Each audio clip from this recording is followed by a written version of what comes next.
Good morning, नमस्ते, सुप्रभात बच्चों। हिंदी की कक्षा में मैं विवेक मिश्रा एक बार फिर से आप सभी का स्वागत करता हूँ।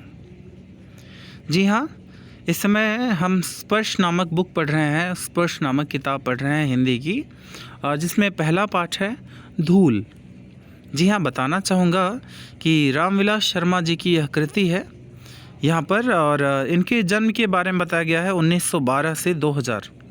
तो आइए इनके बारे में थोड़ा विस्तृत रूप से जानते हैं। जैसा कि आप यहाँ पर देख पा रहे हैं, मैं बताता हूँ आपको कि रामविलास शर्मा जी का जन्म उत्तर प्रदेश के उन्नाव ज़िले में सन 1912 ईस्वी में हुआ। प्रारंभिक शिक्षा गांव में पाई।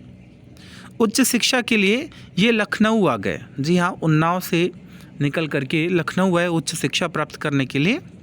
वहाँ से इन्होंने अंग्रेजी में एमए किया, इंग्लिश में एमए किया, और विश्वविद्यालय के अंग्रेजी विभाग में प्राध्यापक हो गए।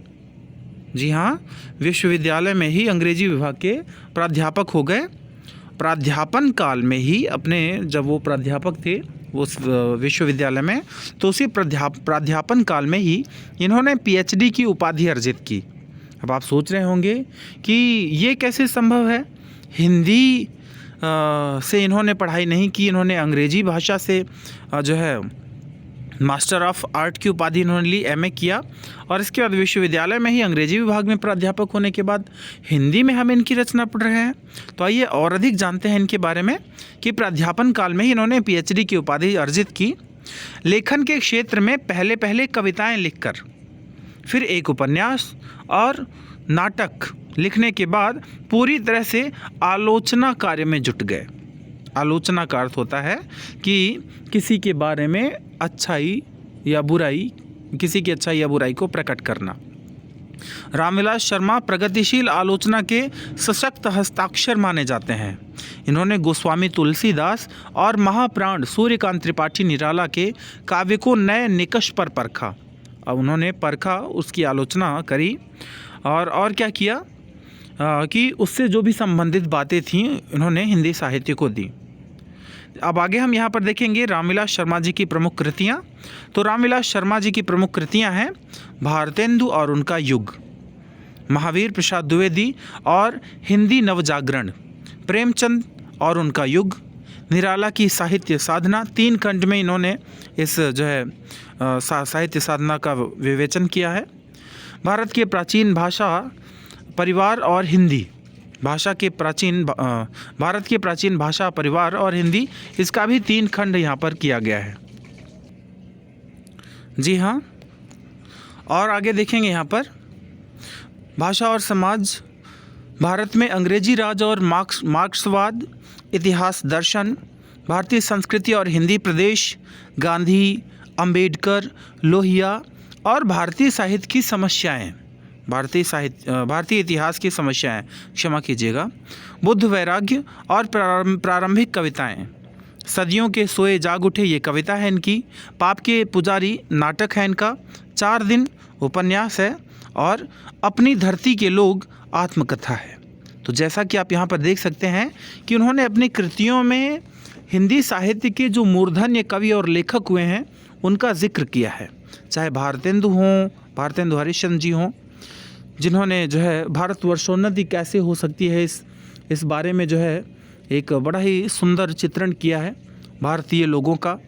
महावीर प्रसाद द्विवेदी और हिंदी नवजागरण के परिप्रेक्ष्य में उन्होंने महावीर प्रसाद द्विवेदी जी को दर्शाया। प्रेमचंद जो कि कलम के सिपाही माने जाते हैं हिंदी के साहित्य में। निराला जो कि उन्हें जो है महाप्राण निराला कहा जाता है। उनकी साहित्य साधना के बारे में उन्होंने 3 खंड प्रकाशित किए, और भारत के प्राचीन भाषा परिवार और हिंदी को उन्होंने 3 खंडों में विभाजित करके जो भी हिंदी साहित्य की जो है आलोचना है उसको अपने लेखनी के माध्यम से हम सब के लिए जो है उजागर किया है। रामविलास शर्मा को साहित्य अकादमी, जी हाँ, भारतीय हिंदी जो है विभाग में हिंदी साहित्य में दिया जाने वाला एक प्रमुख पुरस्कार हिंदी साहित्य अकादमी पुरस्कार है। तो रामविलास शर्मा को साहित्य अकादमी पुरस्कार, व्यास सम्मान, शलाका सम्मान आदि से सम्मानित किया गया।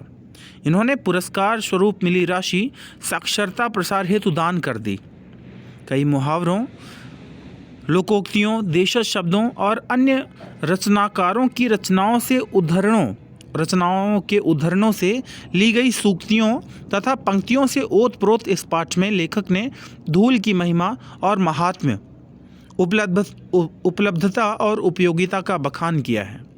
अपनी किशोर और युवावस्था में पहलवानी के शौकीन रहे डॉक्टर शर्मा अपने इस पाठ के बहाने पाठकों को अखाड़ा, गांवों और शहरों के जीवन जगत का भी सैर कराते हैं। साथ ही धूल के नन्हे कणों के वर्णन से देश प्रेम तक का पाठ पढ़ाने से नहीं चूकते।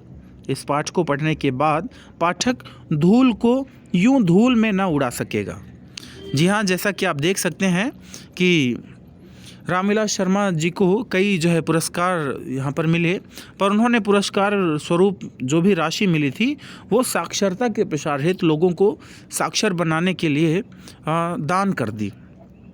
और उनकी जो लेखनी है वो मुहावरे, लोकोक्तियों, देशज शब्दों से ओतप्रोत है। और अपनी युवावस्था में वो पहलवानी के भी शौकीन थे।